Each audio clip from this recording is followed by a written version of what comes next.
craving.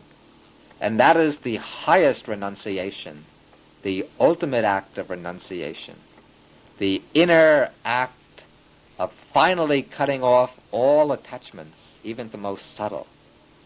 But to win through to that attainment, we generally have to start with simple, common, relatively easy acts of renunciation. And as these gather force, they eventually lead us to a point where we no longer feel attracted to the lures of secular life, where our desire to be free from the bondage of worldly life overpowers all desire for the pleasures of the world. And when this happens, we become ready to leave behind the household life, to enter upon the homeless state, in order to devote ourselves fully to the task of removing the inner subtle clingings of the mind. The homeless life is not absolutely essential to this work. True renunciation is an inner act, not a mere outer one. But as we said before, the homeless life provides the most suitable outer conditions for practicing true renunciation. Conditions which are helpful for most people, even if they're not indispensable for everyone. The holy life requires purified conduct, but household life stimulates many desires that run contrary to pure conduct. The homeless life is a life of meditation, calling for constant mindfulness, clear awareness, and contemplation. All this requires time, a calm environment, freedom from external pressures and responsibilities. It's difficult for those living the family life to find the leisure and opportunity to devote themselves single-heartedly to the work of spiritual development in its highest aspects. To provide such an objective situation, the Buddha founded the Sangha, a community of men and women who can live together in a spirit of harmony and mutual support, devoting themselves to the practice of the Dhamma. The bhikkhu, the Buddhist monk, it should be said, is not a priest. He does not function as the intermediary between the laity and any divine power, not even between the layman and the Buddha. He does not administer sacraments, pronounce absolution, or perform any rituals needed by lay people for salvation.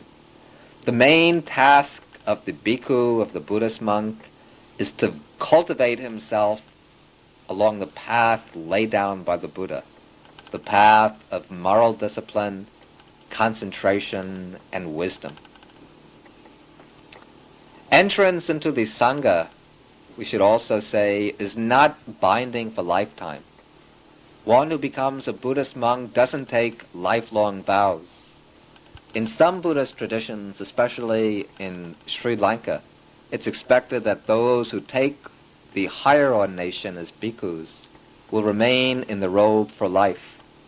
But it's not absolutely essential, and if a person takes ordination and finds he's unsuited for monastic life, he's free at any time to leave the robe and return to lay life without any kind of religious blame attaching to him, without incurring any kind of obstruction to his spiritual progress. In other countries like Burma and Thailand, it's customary for just about all males at some time in their life to take ordination for a short period in the Sangha. In Thailand, generally for one rainy season of 3 months. After that, the young man is considered to be a fit candidate for marriage. In Burma, it's customary for many young children, young men, or young boys to take ordination as novices, and for older men, after they've lived their full life, to enter the order in old age.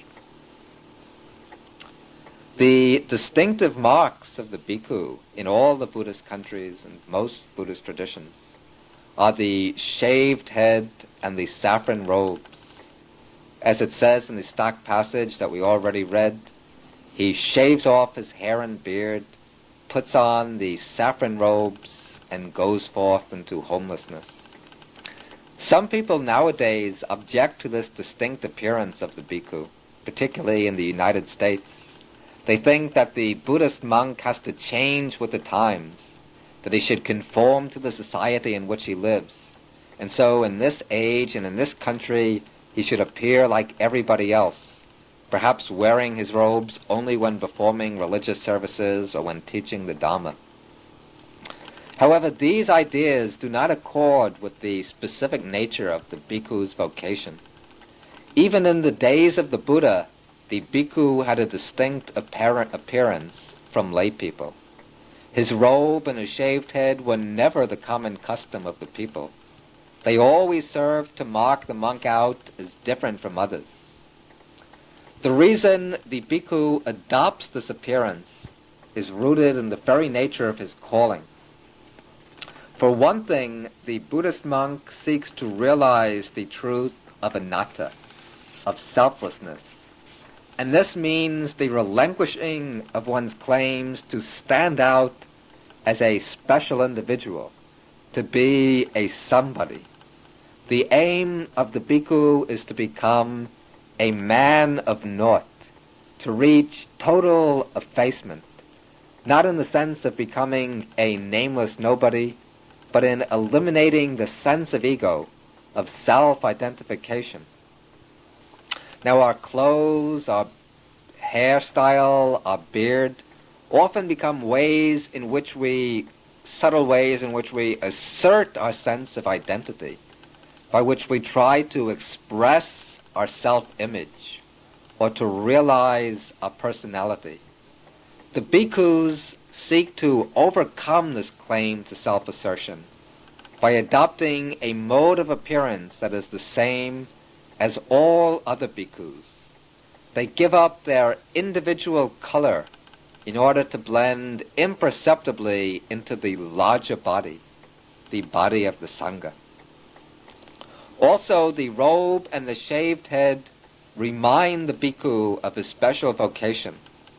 One of the themes for daily reflection the Buddha taught to the monks is to think, my way of life is different from that of worldly people. The common people flow with the stream of desires, of grasping, of becoming. The monk has to strive against the stream. He lives a life of restraint, self-control, and inner cultivation.